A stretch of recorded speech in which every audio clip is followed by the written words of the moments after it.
5 years have passed since the dark figure moved among the citizens of Blackstone, distributing the gifts that brought madness and death. Each month had brought a new gift and a new tragedy. A doll, a woman's locket, then a cigarette lighter, a handkerchief, and an old-fashioned stereoscope. The public never learned the identity of the dark figure, but somehow everyone knew the old asylum was at the center of the tragedies. People got on with their lives. Oliver Metcalf, son of the last asylum keeper, married Rebecca Morrison. A year later, they had a son, who has since remained blissfully ignorant of the evil that has plagued his family. Now, the State Historical Society has renovated the asylum and plans to open it as a museum of psychiatric history. Malcolm Metcalf, the last superintendent of the asylum, was my father. The last time the old building was disturbed, my memories of him came alive and I became the dark figure. This time, I pray to God he will leave me and my family in peace. Welcome back, Oliver. It's been almost 5 years. Hello, Father. What do you want? Look around, Oliver. Do you know where you are?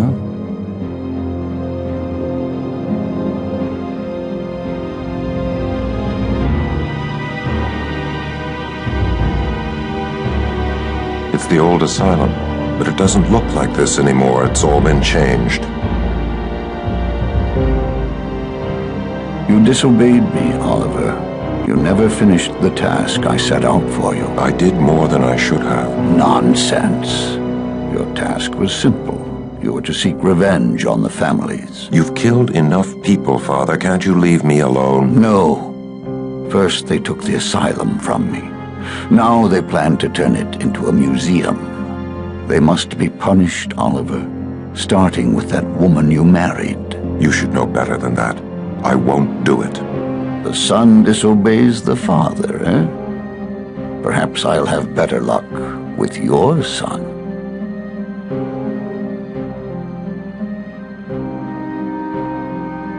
Joshua. Who are you? Grandfather Malcolm. I thought you were dead. Oh, no. Come along with me, Joshua. I know some good games we can play. Okay. You see, Oliver, I mean to have my revenge.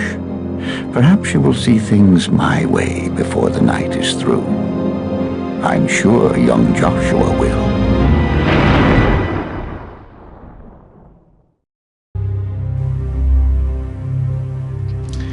Alright, well hello again, viewers. This is my newest Let's Play. I wanted to get back to the adventure genre, and I wanted to dip into a fun little game, a creepy but a fun little game that I played back in the late 90s, early 2000s. This one, for the PC-CD, originally came out in 1998, John Saul's The Blackstone Chronicles, an adventure in terror. This one was a lot of fun. This one was particularly interesting for me because, like, you know, it was in that same vein of adventure games like Myst and The Seventh Guest, where, you know, you're walking around through clips, there's some animation and solving puzzles, talking to different characters, seeing some movies, and most importantly about this one, I know I talked a lot in my previous The Seventh Guest Let's Play about how creepy it was. This one puts The Seventh Guest to shame. I mean, this game freaked me out as a teenager. This game is pretty freaking disturbing. You know, I'm gonna warn you again, like I warned in the intro sequence. This game is rather dark. This game is very disturbing. If any of you are squeamish about certain things, I'm gonna warn you again. This game is creepy. This game is very dark and very disturbing, so you've been warned. Anyway, following the grand tradition of The Seventh Guest, this one, developed by Mindscape Entertainment, Red Orb Entertainment, Legend Entertainment, I think was also in the title sequence, based on a bunch of novels written by John Saul. I have never read the novels. They seem interesting. Maybe I'll look them up sometime. I've never read them. Based on that, they decided to make a sequel to at the time, the most recent novel, and it seemed like they wanted to kind of resolve the series.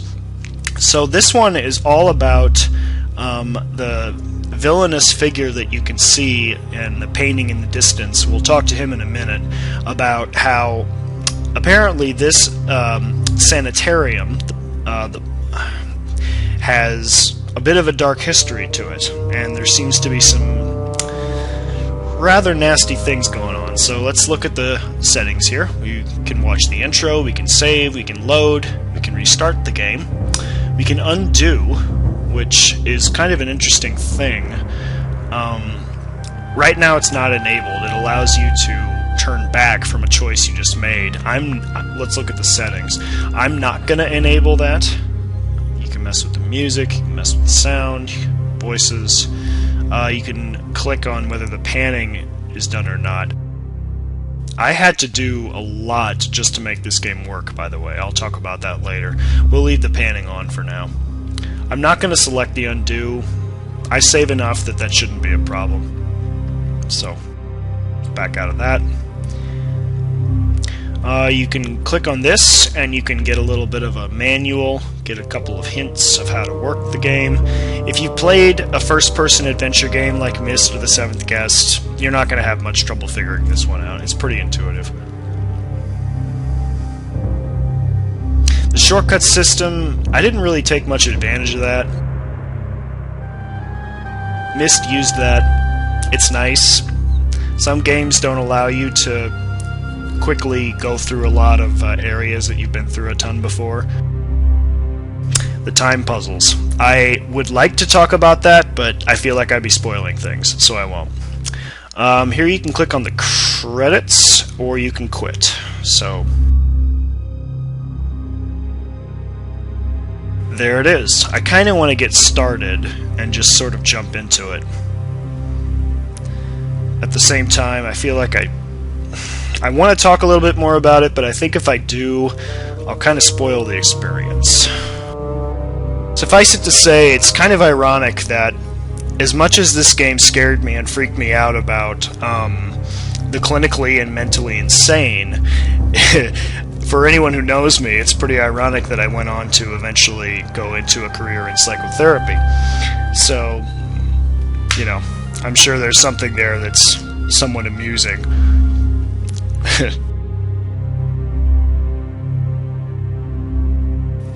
So let's see. I think I kind of want to just get started. Dive right on into it.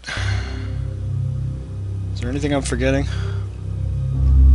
I will warn that at times the CD has to load, and there might be some moments where I'm just kind of sitting here waiting for something to happen. Hopefully that won't happen too often. I'm going to try to edit that out and, you know, excuse the technology. It's kind of funny, I'm actually playing this on my desktop, which is connected to my TV, so I'm sitting on the floor playing this instead of using my laptop. So hopefully my viewers will appreciate the length I went to get this to work. Windows 7, I could not get it to work, so I had to go back to my Windows XP desktop. So you might see some skipping, you might see some delays. I apologize for that. I'll try to edit them out. But anyway, let's get to it. Malcolm Metcalf. A rather good likeness, don't you think? Yes, Oliver. Our chilling villain. Where have you taken him, Father? He's in the secret room. You know where that is, don't you? I don't remember. Part of you remembers. You must let that part come back. You will gain control of me again. I never controlled you. You became the dark figure because you wanted to. You gave out the gifts because it was the right thing to do. I will never go back. If you wish to rescue young Joshua, you must. I haven't been in here for 5 years. You remember, Oliver. You just don't want to admit it. It's just a hallucination. An interesting hypothesis. Incorrect, but interesting. I assure you I am quite real, and this is not a nightmare from which you will somehow awaken. Why can't you leave us alone? I cannot do that, Oliver. A parent's responsibility to his child never ends, even in death. What are you talking about? You have not been a good boy, Oliver. Not only have you chosen to abandon my life's work, you have also refused to seek revenge upon those who cut it short. What does he have to do with it? Someone must shoulder the family burden. If you refuse the task, then I must train young Joshua, just as I once trained you. You tortured me. Rubbish. I used pain as an appropriate motivational device, just as every parent does, except I was far more rational than most. I never hurt you in anger, Oliver. Not every father can say that.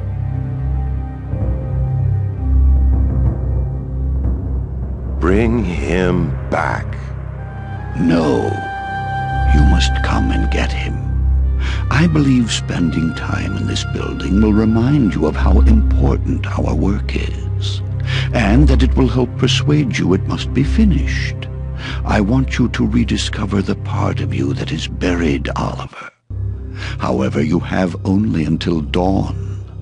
If you have not entered the secret room by daybreak, I will give up on you for good and begin to teach Joshua what it means to be born a Metcalf.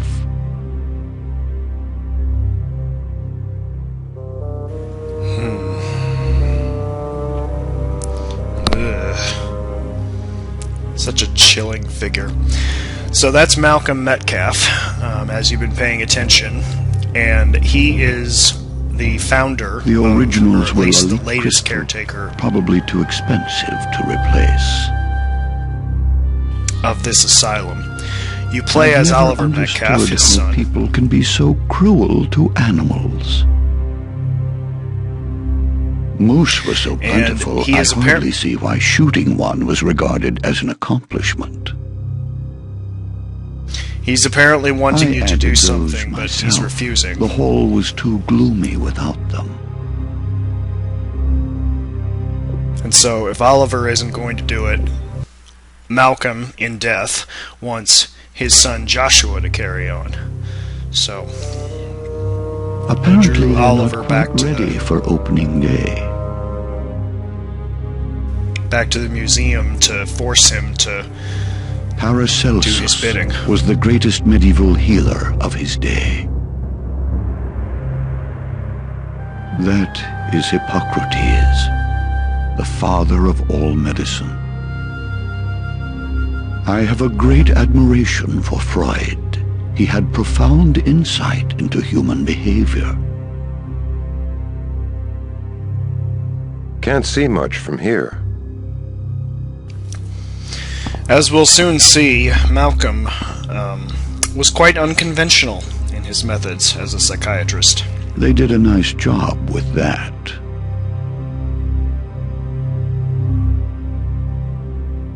Leave now, Oliver, and your son will be mine forever. Is that what you want?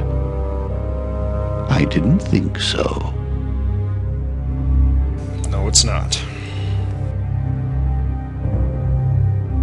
Nothing in there. Since this is a museum, there are now nice display cases that talk about the history of the Blackstone Asylum. The Blackstone Hospital for the Mentally Ill was originally the palatial home of tycoon Charles Connolly. Constructed on the same massive scale as the American castles of Vanderbilt and Rockefeller, the mansion was converted to an asylum in 1925, 3 years before Connolly's death. For the next 34 years, the property was operated as a hospital for the insane. At its peak, more than 500 inmates and staff lived on the grounds. After the hospital's Board of Trustees voted to close it in 1959, the building stood empty for nearly 40 years, until it was purchased by the Blackstone Historical Society for use as a museum of psychiatric history.